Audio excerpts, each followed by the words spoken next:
தென்பகுதியில் தென் மாவட்டங்களில் தன்னுடைய பிரச்சார பயணத்தை மேற்கொண்டிருக்கின்ற எனது பேரன்பிற்கும் பெருமதிப்பிற்கும் என்னாலும் என்னுடைய மரியாதைக்கும் அன்பிற்கும் உரிய தமிழகத்தின் 3 முறை முன்னாள் முதலமைச்சராக பொறுப்பேற்று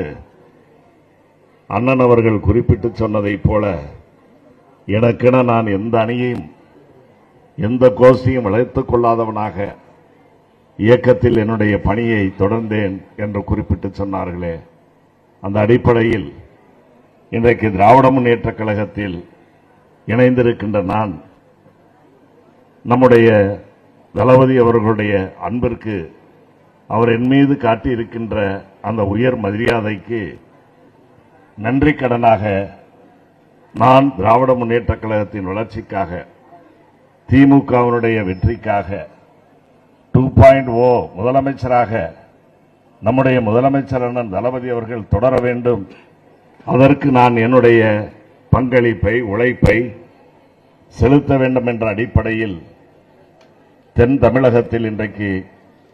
கடந்த ஒரு வார காலத்திற்கு மேலாக சூறாவளி சுற்றுப்பயணம் மேற்கொண்டு தமிழ்நாட்டு மக்களிடத்தில் ஒரு பெரிய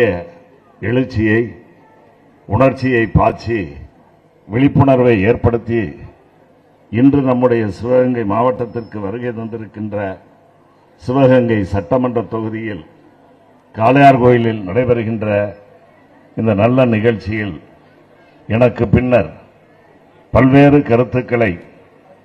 தமிழக அரசியல் நிலவரங்களை அவர்கள் இருந்த இயக்கம்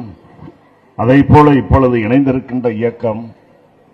அதனுடைய தலைவர்கள் இந்த இயக்கத்தினுடைய தலைவர்கள் அதனுடைய தொண்டர்கள் இதனுடைய தொண்டர்கள் எல்லாவற்றையும்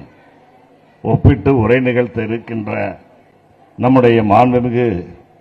முன்னாள் முதலமைச்சர் அண்ணன் OPS அவர்களே,